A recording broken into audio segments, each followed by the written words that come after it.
ഇന്ന് രാവിലെ നോക്കിയപ്പോൾ നമ്മുടെ പ്ലാവിൽ തന്നെ ചക്ക ഇങ്ങനെ മൂത്ത് നിൽക്കുന്നു. അപ്പോൾ വിചാരിച്ചു എന്നാൽ ഇന്ന് ചക്ക വെച്ചിട്ടൊരു വെറൈറ്റി ആയിട്ട് ഉണ്ടാക്കാമെന്ന്. ചക്ക നന്നാക്കാന്ന് പറഞ്ഞു കഴിഞ്ഞാൽ ഭയങ്കര ബുദ്ധിമുട്ടല്ലേ.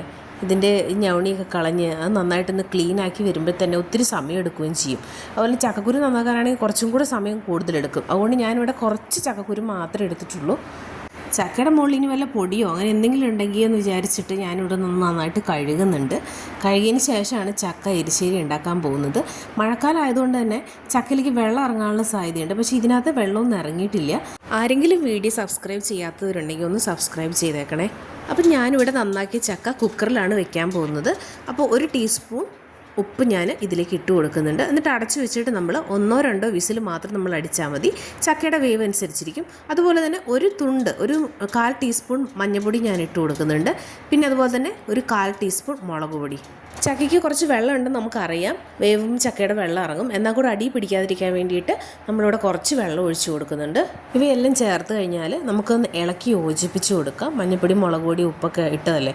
അപ്പോൾ അതുകൊണ്ട് ജസ്റ്റ് ഒന്ന് ഇളക്കി യോജിപ്പിക്കാം. നമ്മളിത് കുക്കറിനകത്ത് അടിക്കാൻ വെക്കുന്നു. അത് അടിക്കുന്ന സമയം കൊണ്ട് നമുക്കിതിന് വേണ്ടിയിട്ട് അരപ്പ് തയ്യാറാക്കാം. ഇതിനകത്ത് ഞാൻ തേങ്ങ എടുത്തിട്ടുണ്ട്. അരമുറി തേങ്ങയാണ്. അതുപോലെ ഒരു 3-4 ചെറിയുള്ളി, 2 വെളുത്തുള്ളി, അതുപോലെ തന്നെ കുറച്ച് ജീരകം. ഇതെല്ലാം നന്നായിട്ട് അടിച്ചെടുക്കുക. നമ്മുടെ ചക്ക ഇടാണ്ടോ നന്നായിട്ട് വെന്ത് വന്നിട്ടുണ്ട്. ചക്കക്കുരുവൊക്കെ വെന്തിട്ടുണ്ട്. ഉപ്പും മഞ്ഞൾപ്പൊടിയും മുളക് പൊടിയൊക്കെ ഇട്ടുകൊണ്ട് തന്നെ ഇത് നല്ല ടേസ്റ്റാണ്. ഇങ്ങനെ തിന്നാൻ നല്ല ടേസ്റ്റാണ്. പക്ഷെ ഞാനിന്ന് ഉണ്ടാക്കാൻ പോകുന്നത് ചക്ക എരിശ്ശേരിയാണ്.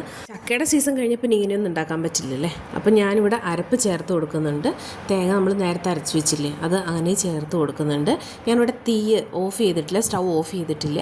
അതിൽ തന്നെ വെച്ചിട്ടാണ്, ചെറിയ തീയിലാണ് ഇപ്പോൾ ഇതുള്ളത്. എന്നിട്ട് നന്നായിട്ടൊന്ന് ഇളക്കി യോജിപ്പിക്കുന്നുണ്ട്. അരപ്പൊക്കെ നന്നായിട്ട് ഇളക്കി യോജിപ്പിക്കണം.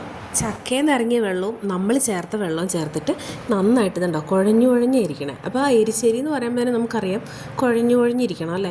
കട്ടയ്ക്കോ അല്ലെങ്കിൽ നമ്മൾ ചിലപ്പോൾ ചക്ക വെച്ച് കഴിഞ്ഞാൽ വേറെയൊക്കെ ഉണ്ടാവും. പക്ഷെ ഇതങ്ങനെയല്ല, കുഴഞ്ഞിരിക്കുന്നതാണ് എരിശ്ശേരി എന്ന് പറയുന്നത്. അപ്പോൾ ഇത് നന്നായിട്ട് യോജിച്ചിട്ടുണ്ട്. ഇനി നമുക്ക് ഇതിനകത്തേക്ക് കുറച്ച് സംഭവങ്ങൾ വറുത്തിടാനുണ്ട്. കടുകും അതുപോലെ തന്നെ കറിവേപ്പില, ചെറിയുള്ളി, നമ്മുടെ വെളുത്തുള്ളി ഇടുന്നുണ്ടെങ്കിൽ അതും കൂടി ഇട്ടിട്ട് വറുത്തെടുക്കാം. അതിന് വേണ്ടിയിട്ട് ഞാനിവിടെ ഒരു പാൻ ചൂടാക്കാൻ വെച്ചിട്ടുണ്ട്.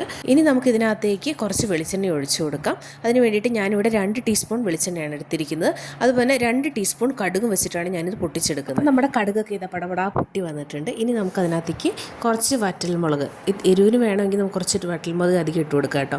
അതുപോലെ നല്ല ഫ്രഷ് കറിവേപ്പില ഇട്ട് കൊടുത്തിട്ട് നന്നായിട്ട് മൂപ്പിച്ചെടുക്കണം. ഞാനിവിടെ വറ്റൽമുളക് അധികം ഇട്ടത് എനിക്ക് കുറച്ച് എരിവ് വേണ്ടിയിട്ടാണ്. അപ്പോൾ നന്നായിട്ട് മൂപ്പിച്ചെടുക്കുക. എന്നിട്ട് നേരെ നമ്മൾ എരിശ്ശേരിയിൽ ഇട്ട് കൊടുത്തിട്ടുണ്ട്. ആ എരിശ്ശേരിയിൽ ആ വെണ്ണയും മുളകും കറിവേപ്പിലൊക്കെ ചേർന്നിട്ട് ഇപ്പോൾ ഒരു നല്ലൊരു മണമാണുള്ളത്. ഇതാണ് ചക്ക എരിശ്ശേരി. അപ്പോൾ നിങ്ങൾ വീട്ടിൽ ചക്ക തീരുന്നേക്കാൾ മുന്നേ ചക്ക എരിശ്ശേരി ഉണ്ടാക്കി നോക്കണം. നല്ല ടേസ്റ്റാണ്. എൻ്റെ വീട് കണ്ണൂർ കേട്ടോ. കണ്ണൂർ ആ സൈഡിലൊക്കെ വൈകുന്നേരം ചക്ക ഉണ്ടെങ്കിൽ ചക്ക ഇതുപോലെ എരിശ്ശേരി ആയിട്ടോ അല്ലെങ്കിൽ ചക്ക പുഴുക്കായിട്ടൊക്കെ വയ്ക്കാറുണ്ട് കേട്ടോ. ഇന്നപ്പോൾ ഞാൻ ചക്ക എരിശ്ശേരിയാണ് ഉണ്ടാക്കിയത്. അപ്പോൾ ഈ ചക്ക സീസൺ കഴിയണേക്കാൾ മുന്നേ നിങ്ങളും ഇതുപോലെ ഇതിനേക്കാളും നന്നായിട്ടൊരു അടിപൊളി ചക്ക എരിശ്ശേരി ഉണ്ടാക്കി നോക്കണം. അപ്പോൾ എല്ലാവർക്കും tata bye bye, see you. ഇനി അടുത്ത ഫുഡ് ഐറ്റംസും കാട്ട് അടുത്ത വീഡിയോ കാണാം കേട്ടോ.